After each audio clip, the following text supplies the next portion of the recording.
Job fair में कल जोधपुर में भी आप इस तरह की युवाओं को रोजगार सरकार देने के लिए प्रतिबद्ध है। देखिए, जिस प्रकार की नीति हमारी है स्टेट गवर्नमेंट की, हम लोग क्योंकि सरकारी नौकरी कितनी दे दो एक सीमा होती है।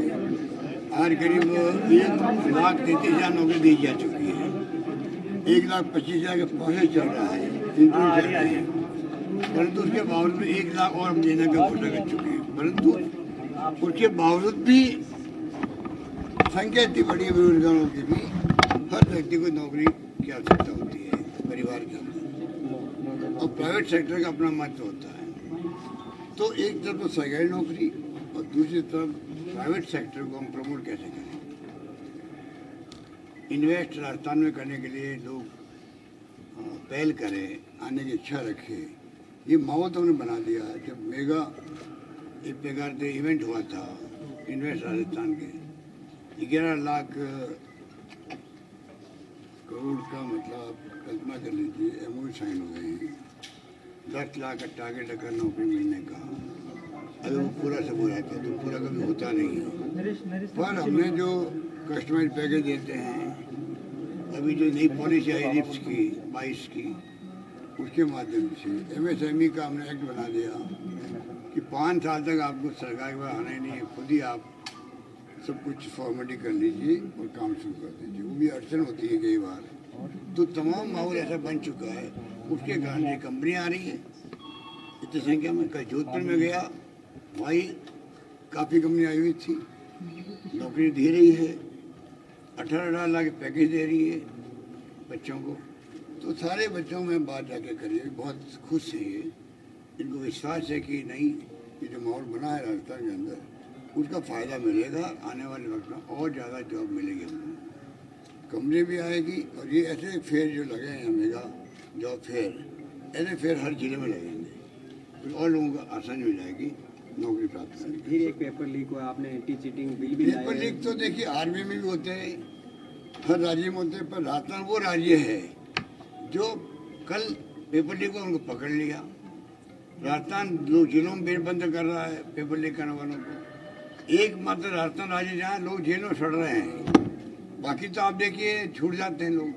तो हमारे यहाँ धीरे धीरे लोग समझ गए हैं कि यहाँ दाल गलने वाले नहीं हमारे, क्योंकि ये गैंग बन चुकी है। ये पूरे एक प्रकार से पूरे राष्ट्रव्यापी ऐसी इन्होंने बना लिया, गिरोह बना लिया है। ये अपने आप को एक्सपर्टाइज कर चुके हैं पेपर लीक कैसे हों, तो उसका हम यहाँ पे तो सफाई कर देंगे, आप निश्चिंत रहो। सर 93,000 भर्तियाँ होनी थी विद्या संबल योजना के तहत, आज स्थगित कर दी गई है।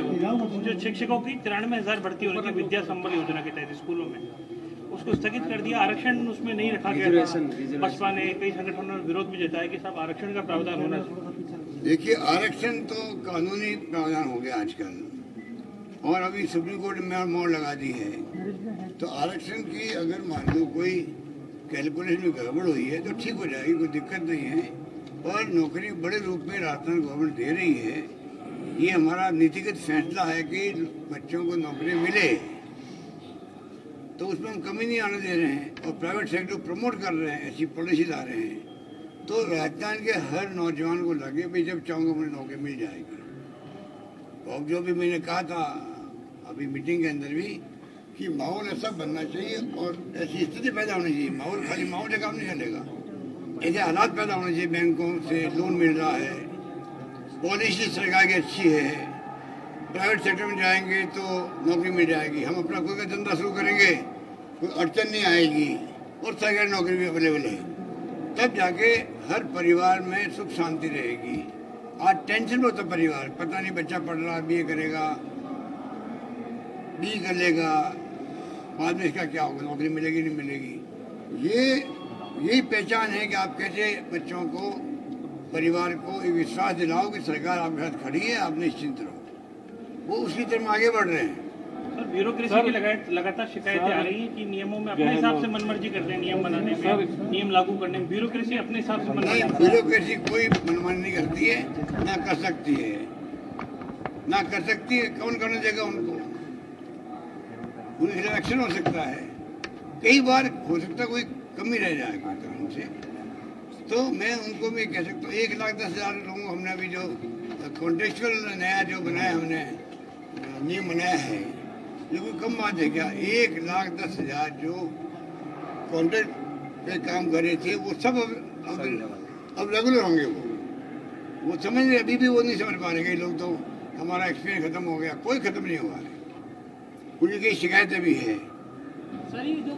तो मैं उनको भी कहना चाहूँगा, अब निश्चिंत रहो, किसी भी तनख्वाह जो है कम नहीं होगी, जिसकी तनख्वाह कम है वो बराबर लाएंगे।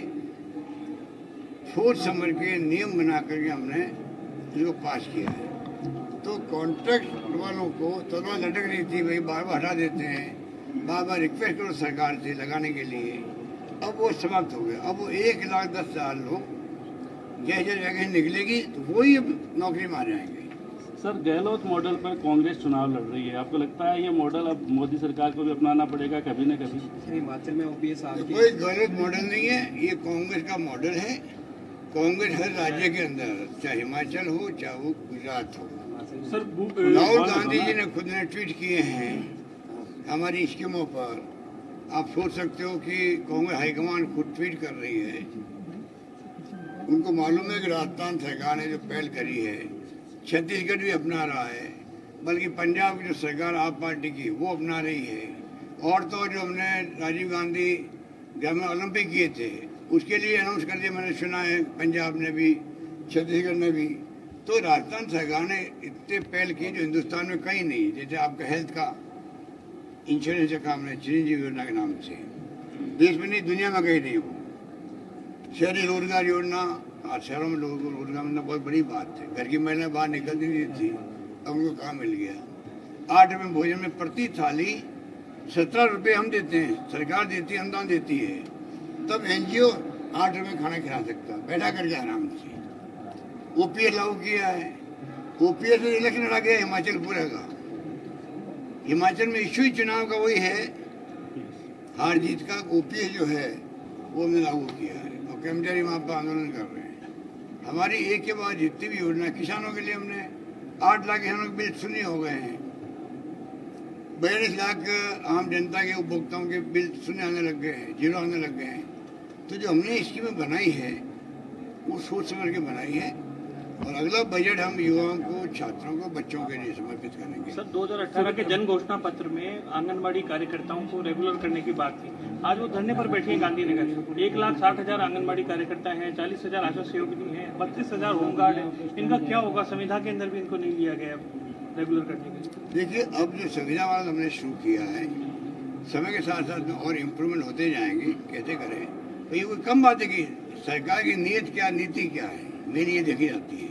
नीति व नीयत आप सामने हमारे हैं कि 1,10,000 जो लोग सालों से बैठे हुए थे, 5-10 साल से संविधा पर, उन सबको पक्का करने का हमने तय कर लिया।